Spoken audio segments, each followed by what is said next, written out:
Nagu nüüd tänava kõiki eelnevaid ettekandjaid, sellepärast, et mul on väga hea tulla selle teemaga selle kõige eelneva taustal nüüd sisse. Me oleme rääkinud nullenergiamajadest, me oleme juba käsitlenud hoonete elutsükli teemat ja me oleme käsitlenud uusi poliitilisi nähtusi, mis nõuavad meid säästu. Ma siis natukene tutvustan asutust, kust ma tulen, aga põhimõtteliselt soovin ma teile rääkida sellest, miks puitehitus on 21. sajandil oluline. See on ühtepidi väga traditsiooniline materjal, millega me kõik oleme tuttavad ja me võiksime öelda, et tänapäeva arengus me oleme jõudnud juba mingemate asjadeni, aga tegelikult tänu oma suurepärastele omadustele pakkuda meile väga palju lahendusi nendele probleemidele, mis meil ees seisavad ühiskonna ja poliitilistest nõudmistest tulenevalt. Samuti räägime väga konkreetselt tehnilistest omadustest, kui me jätame kõrvale need poliitilised suundumused, siis ka lihtsalt ratsionaalselt vaadates tegelikult puitmaterjalil on suurepärased tehnilised omadused ja neid piiranguid järjest siin võetakse maha tänu arengule. Ja viimase osana näitaksin teile lihtsalt siis mingeid huvitavamaid objekte maailmast, mida me loodame, et lähiajaga Eestis äkki hakkab kerkima. Hakkame pihta, et Eesti Metsa- ja Puidutööstuse Liit on 1996. aastal loodud ja ühendab endas metsa- ja puidutööstuse ettevõtteid. Meil on 60 liiget, sealhulgas 4 haridusasutust. Ja meie eesmärk on tagada ühiskonna kestlik areng läbi puidukasutuse edendamise ja loomulikult esindame oma liikmete huve ja seisame hea ettevõtluskeskkonna eest. Meie peamisteks tegevusvaldkondadeks on toormeressursi tagamine ja selle jätkusuutliku kasutamise tagamine, puidukasutuse edendamine, haridus ja nagu öeldud ettevõtlus.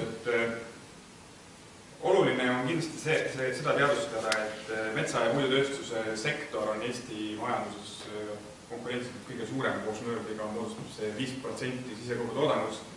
Ja kui me nüüd räägime arengutest kinnisvara- ja ehitusturul, siis meil on olemas siin kodus ressurss, mille kasutamisel me suudame seda panust majandusse veelgi kasvatada ja tegelikult seeläbi edendada kogu Eesti elu. Puuinfoprogramm on siis ellu kutsutud Metsa- ja Puidutööstuse Liidu poolt selleks, et avalikkusele suunatult puidukasutust edendada. Me teeme koostööd erinevate riigiasutuste ja õppeasutustega, erialaliitudega ja nii edasi.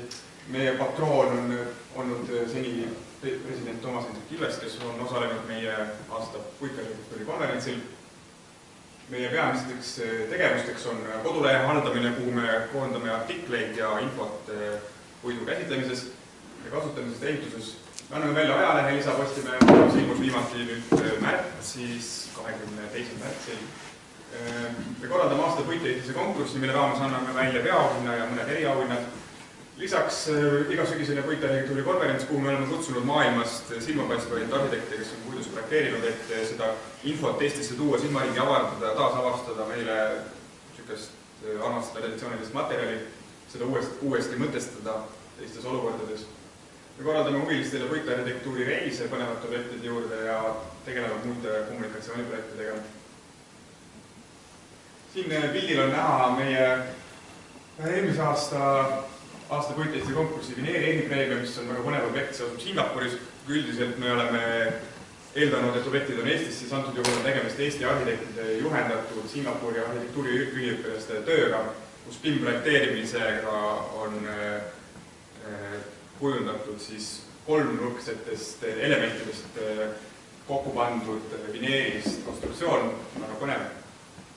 Selline nähta väljast välja funktsioon on tal väliõppeklass, mis sellises kliimas on kindlasti väga mõnus. Lisaks oleme me toetanud ka Kunstiakadeemia arhitektuuritudengite varajast kokkupuudet puidu või ehitusmaterjaliga. Seda oleme teinud juba 8 aastat, siin on meil pildil esimene ja viimane objekt, et nendest on tekkinud pedas peale selline väike varjuoluse park, mida ma soovitan kindlasti vaatama minna, kui Lahemaale on asja. Aga räägime siis materjalist ja miks me selles targa maja ja targa ehitusmaterjali siin üritusel üldse puidust räägime. Mida tähendab tark?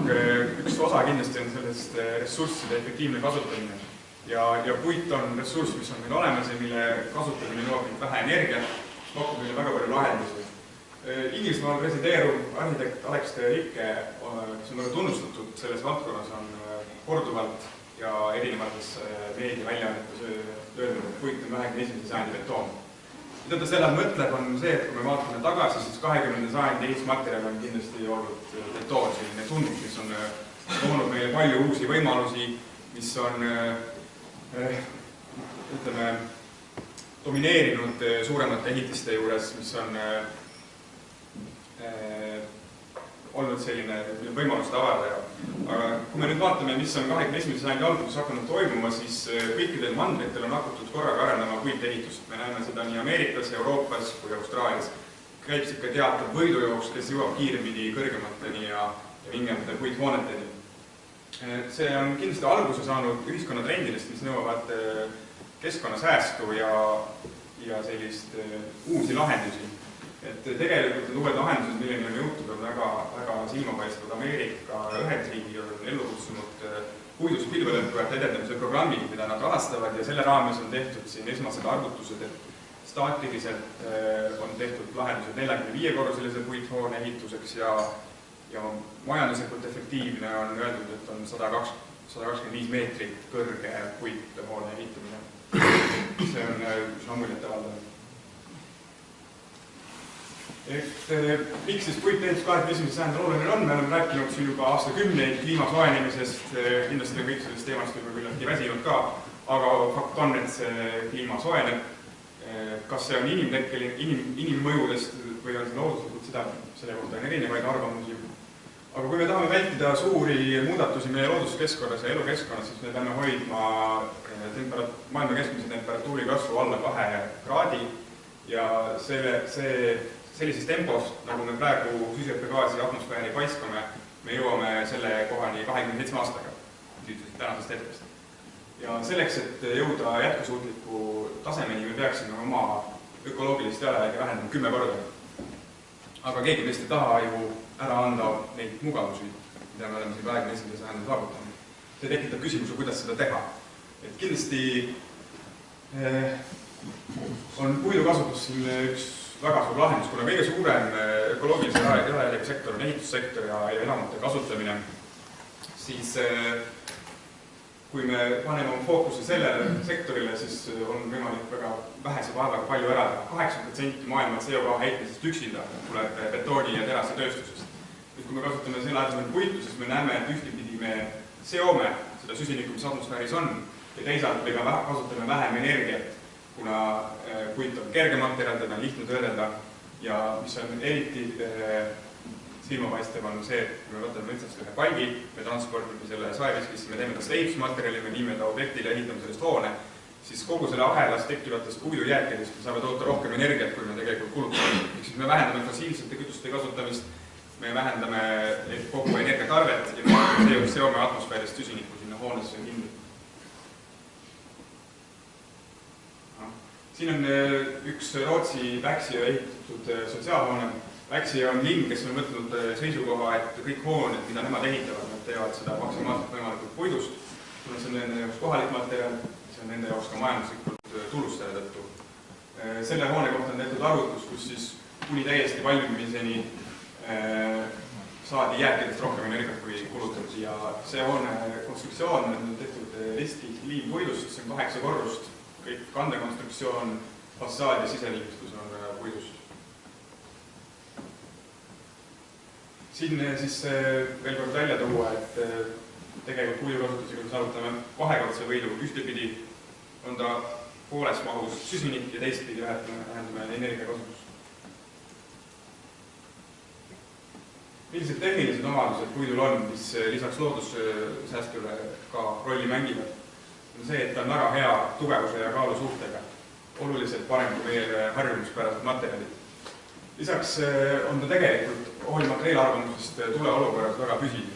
Sel pildil me näeme terased alasid, mis on saavutanud tulekahjus voolavus momendi ja liimpuittala, mille peal on voolatud. Kuna me saame liimpuittala põlemist ennustada väga kindlalt, ta söestub ja põleb 0,7 millimeetrit minutis, mis tähendab, et tema tulekahjus käitumine on ühtlane. Kui me räägime ka terasest, siis see eskaleerub ja see on küllaltki raskesti ennustatav, millal ta vajub läbi ja kaotab oma kandevõime. mitte, et me ei peaks terast kasutama, loomulikult nagu ka eelnevalt öeldi, kõikidel ehitusmaterjalidel on oma koht, kus teda kasutada ja on õigeid lahendused.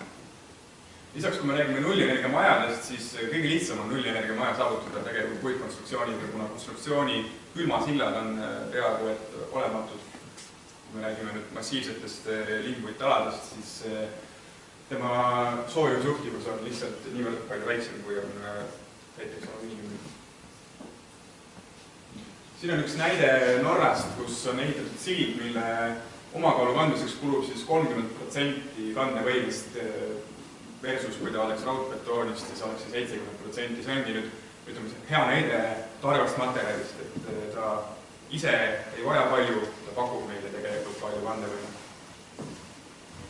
Ja see on siis piisav, et kanda seal tanki ja veel lisaks ka veood. Hästi palju on puitehituse võimalusi avardanud ristkiht liivpuidu kasutusele võtmine. See on sisuliselt on tegemist massiivpuitplaadiga, kus on puitlamelli erisuunaliselt kokku limitud, et tagada materjali stabiilsus erinevates niiskust ja temperatuuri keskkondades. Seda kasutatakse põhimõtteliselt nagu betoonelementi, kuid seda saab töödelda CNC-pingiga, selle kaal on oluliselt väiksem ja igasugused korrektuurid, parandused, mida on vaja elementi teha, saab teha väga vähese vaevaga. Tööriistad, mida vajatakse platsi peal, on väga lihtsalt piisab tavalistest tööriistadest, mis on enamus inimestel kodus olemas ja püstituskiirus tänu tehasest tootmisele on tegelikult väga suur. Siin ma toon ühe näite ka, on 2008. aastal Londonis püstitatud puidust hoone. 9 korruseline on kokku, esimene korrus on betoonist. Siis selle hoone puhul on kindlasti põnev on ka see, et kogu liftišaht on tehtud puidust, mis on kindlasti nõudnud kõvasti arvutustööd, et see turvaliseks muuta. Kui üldine trend on see, et evakuatsiooniteed ja liftišahtid tehakse betoonist ja kõik ülejäänud puidust, siis siin on mindud niisuguse keerulisema lahenduse poole. Aga tegelikult miks see seal tehti puidust hoonena, ei olnud mitte entusiasmist materjali vastu, vaid puhtad majanduslikud kaalutlused. See ehitamise kiirus võimaldas kiiremat rahavood, elementide väike kaal säästis tänava kinnipanemise ja tehnika alalt. Oluline fakt on see, et kuigi see hoone on Londonis, siis puitelemendid toodeti Storaja tehases Austrias. Hoolimata sellest transpordist Austriast veokitega Londoni kesklinna tuli see odavam. Valmistamistäpsus elementidel on 3 mm, mis tähendab, et nende paigaldamine käis väga sujuvalt. Nagu ka arhitekti kommentaar see näitab, siis ka viimistlustööl selle võrra tegelikult lihtsamad ja vähem aega nõudvad. Ja kerge töödeldavus, projekteeritud vigade kõrvaldamine, sellega ka kokku puututi, kus ventilatsiooni avad olid natukene valesti projekteeritud, see tehti korda 6 nädalaga. Nad arvestasid, et kui oleks olnud tegemist betoonelementidega, siis neil oleks kulunud 6 kuud, et neid auke üle puurida ja korda teha. Ja lisaks on muidugi platsi tööde puhtus. Et see, kui palju sa häirid ümbruskonda ja milline on see töökeskkond, see on puiteehituse puhul tegelikult väga puhas ja selline valutu. Et sisuliselt elementides tehes on võimalik püstitada 1 korrus päevas selliseid hooneid. Ja kui me ütleme, projekteerimistöö on lõppenud, siis vundamendi rajamise ajaga toodetakse näiteks puitelemendid ja siis pannakse 1 korrus päevas sinna püsti ja jäävad veel mõned viimistlustööd. Ja meil on küll puitu piiratud kogus, kuna ta tuleb metsast ja kasvab seal aeglaselt, siis on vaja kindlasti leida ka lahendusi, kuidas kasutada rohkem teda ära. Ja täna me oleme jõudnud lahendusteni, kus on madala kvaliteediline puit täiesti kõlblik ehitusmaterjal. See on tegelikult väga heade omadustega, kuna sealt võib läbi viia 60% ulatuses selle kõrgusest ava, ilma et selle tugevusomadused muutuksid. Suurepärane ventilatsioonide rajamiseks. Milliseid on huvitavaid trende, mis puitarhitektuuris valitsevad? Pildil olevat Metropol Parasolj, mis on selline avalik hoone ehitis. Peetakse praegu üheks suuremaks puitkonstruktsioonist. Seal asuvad kohvikud, väikesed asjad, aga rohkem on ta selline ehitis kui selline kunstiline ehitus. See on siis ka ristkihti puiduga lahendud. Norras on väga intensiivselt hakatud rajama sildasid. Pildjal on üks kergliiklustee sild, kuid rajatakse ka maanteesildu. Ka päris pikki, suuri kiirteede sillad. Rajatakse Puit kandekonstruktsioonil, mis on põnev, et ka silla aluskate on puit, kuhu peale antakse otse teekatte ja asfalt. Nemad on arvestanud, et see on majanduslikult tasuv ja ka ökoloogiline jalajälg väheneb oluliselt. Et umbes 75% väheneb puidu kasutamisel see ökoloogiline jalajälg. Siin on Rootsist üks korterelamu, mis on läbinisti puidust, et Skandinaavias ollakse selles asjas väga pedantsed, selle liise kandekonstruktsioon, nii soojustus, siseliimistus, kõik on lahendatud puidul. Ja see on nüüd valmis hoone, sellisena meie tükis on väikene selline arendus. Seesama arendaja plaanib nüüd teha Stockholmi 15 korruselist oma põhimõttelist hoonet. Nüüd on üks pilt ka interjöörist. Ei erine kui teine tavapärasest. Siis praegu peetakse kõige suuremaks puithooneks Ilveke elektrijaama büroohoone Austrias. Selle netopind on 10 000 ruutmeetrit, aga selle puhul on tegemist hübriidhoonega. Et kogu kandekonstruktsioon on puit, aga vahelagedes on 8 cm betoonplaat selleks, et tagada jäikust ja et tagada tuleohutus. Kui me nägime puithoonetest, siis tegelikult kõrgetest puithoonetest suurimaks raskuseks on see, et nad on liiga kerged ja siis on vaja nendele anda lisaraskust, et nad tuule ja vibratsioonide mõjul ei liiguks liiga palju. Aga siin on tehtud, nad oleks võinud, ma olen selle arhitektiga ise isiklikult rääkinud, et tehniliselt nad oleksid olnud võimelised ka kõik puidust lahendama, aga lihtsalt tänasel päeval on majanduslikult mõistlik teha seda sellise hübriidina. Tegemist on ligi nullenergiahoonega. Interjööris on samuti kasutatud väga palju puitu. Primaarenergia vajadus on alla 30 kW/h ruutmeetri kohta aastas, kütte soojusenergia vajadus alla 14. Siin on üks hoone, mida hakatakse sellel suvel tõenäoliselt ehitama, mis siis korruste järgi saab ilmselt olema üks kõrgemaid puithooneid hetkel. Selle ehitamises osaleb ka Eesti ettevõtte kodumaja, kes toodab sinna ruumelemendid. Kohalik linnpuiduettevõte toodab siis konstruktsioonid.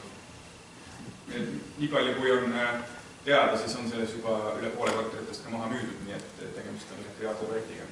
Ja huvi inimeste selle vastu on väga suur. Mis Eestis on toimumas? On lootust, et samuti hakatakse meil ehitama peatselt Tallinnas Veskimetsa ratsabaasi, kus saab ületatud hiljuti püstitatud kõige pikema linnpuit silde rekord, kui see Tallinna jäähallis oli 62 meetrit, siis siin on plaanitud 80 meetrit lahendada linnpuit alaga.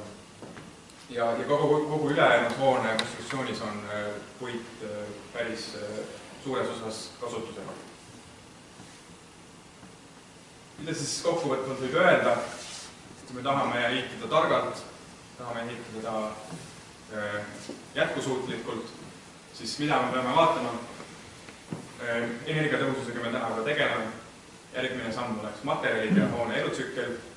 Millised oleksid jätkusuutlikud materjalid, nad peaksid olema taastuvad ja nad peaksid olema süsinikuneutraalsed või peamasti väga väikse emissiooniga. Ja kõige lihtsam vastus sellele olukorrale tegelikult puidukasutus. CO2 ja hoone eluiga on umbes võrreldav puidu taastumise elujaga. Aga ma tänan teid.